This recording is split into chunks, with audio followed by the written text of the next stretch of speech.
वो पहले लड़कियों को हाईवे से खींच कर ले जाते थे और फिर उनके साथ सुनसान जगहों पर दरिंदगी करती, उनके साथ हैवानियत करती और हैवानियत के साथ साथ वो उनकी पूरी वीडियो रिकॉर्ड करती।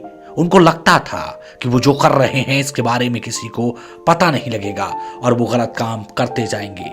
दिन में दिहाड़ी मजदूरी करते और रात को गलत और घिनौना काम करते। ये खबर थोड़ी पुरानी हो सकती है, लेकिन आज भी इसके जख्म हरे हैं। जख्म इसलिए हरे हैं, आज ये दौर बदल रहा है और ये खबर सुनानी मैंने आपको इसलिए जरूरी समझी कि आप समझ सकें कि आपके आसपास कोई भी दरिंदा हो सकता है। ये मामला कोर्ट में चल रहा है और लोग दुआएं कर रहे हैं कि इन 7 दरिंदों को कड़ी से कड़ी सजा मिले।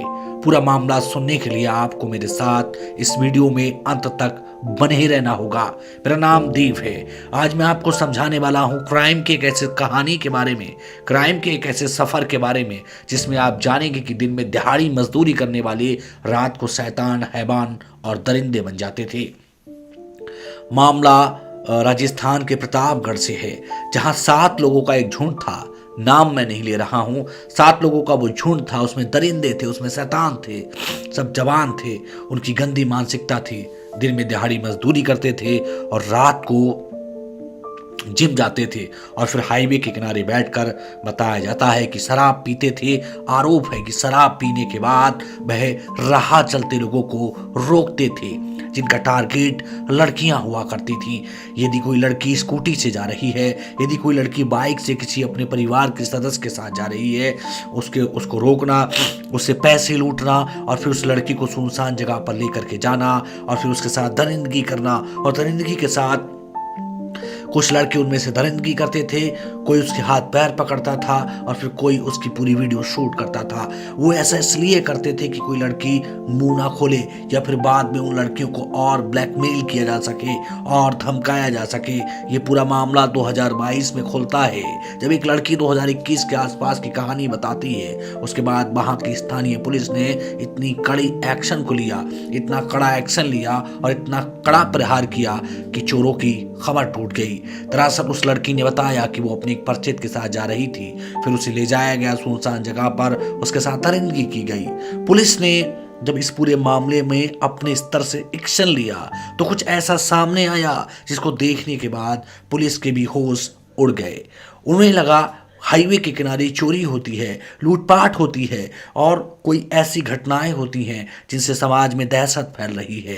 पुलिस ने 3 आरोपियों को पकड़ा और उनके मोबाइल से जो प्राप्त किया उसको देखने के बाद किसी के भी आंख में आंसू आ जाएं। बताया जाता है इस पूरी घटना पर जब कोर्ट में जज साहब अपना फैसला सुना रहे थे, उनकी भी आंख नम थी, क्योंकि जो 7 दरिंदे थे उनके चेहरे पर शिकन नहीं थी। वो शायद अपने कर्म को और बहुत बेहतर मान रहे थे। वो शैतान थे क्योंकि उनके अंदर की इंसानियत मर चुकी थी, वो दानव बन चुके थे। उन्हें खुद भी याद नहीं था उन्होंने कितनी नाबालिग या फिर बालिग या कितनी माताओं बहनों की इज्जत से खिलवाड़ किया था। अब पुलिस ने इसमें पूरी अपनी जांच बिठा दी थी। कोर्ट में इसकी सजा हुई थी और कोर्ट में ये मामला जारी है। इन दरिंदों को क्या सजा मिलेगी ये तो वक्त बताएगा। इनको लगता था शराब पीते थे, दिन में मजदूरी करते थे और शाम को अपने टारगेट पर लग जाते थे। टारगेट इतना घिनौना कि किसी बेटी की अस्मिता से खिलवाड़ करते थे, किसी बेटी की इज्जत से खेलते थे। इनको लगता था कि ये जो कर रहे हैं ये किसी को पता नहीं लगेगा, लेकिन जैसे जैसे वक्त बीतता गया इन दानवों की हवस बढ़ती गई, इन दरिंदों की हिम्मत बढ़ती गई और वो हिम्मत इस रूप में सामने आई कि एक दिन पुलिस के हाथ ये चढ़े और फिर पुलिस ने इनका पूरा काला चिट्ठा खोल कर रख दिया।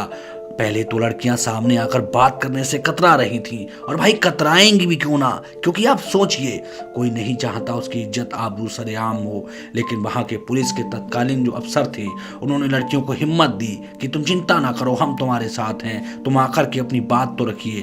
फिर लड़कियां सामने आई, कुछ उनमें से 2-1 उन्होंने अपनी बात रखी और फिर इन दरिंदों को पकड़ा गया और जब पकड़ा गया तो उनके खिलाफ सजा की बात हुई। और ये आरोपित जो लोग हैं, ये अपराध करने वाले जो लोग हैं, इतनी घिनौनी प्रकृति के हो जाते हैं, इनकी सोच मर जाती है, इनकी मानसिकता मर जाती है और ये अंदर से दानव हो जाते हैं। फिलहाल इनको क्या सजा मिलनी चाहिए, कोर्ट इनको क्या सजा दे, वो भी आप कमेंट सेक्शन में लिखें। लेकिन ऐसे क्राइम्स को आप कैसे रोकेंगे उस पर अब हम लोग थोड़ी सी बात कर लेते हैं। ये घटना बेहद चिंताजनक है, बेहद शर्मनाक है। उन बेटियों की हिम्मत के लिए हम नमन करते हैं जिन्होंने आके बात रखी। लेकिन समाज में यदि आपको भी कहीं कोई ऐसी चीज़ नज़र आती है, खासकर अपनी लड़कियों से ज़रूर बात करें, अपने बच्चों से बात करें, उनको ज़रूर बताएं कि यदि कोई भी चीज़ आपके साथ ऐसी हुई है या कोई आपको परेशान कर रहा है, आप इस बारे में हमें बताइए, क्योंकि कानून आपके साथ है। कानून आपके साथ कदम से कदम मिलाकर चलने को तैयार है। कानून आपके साथ ईंट से ईंट बजाने को तैयार है।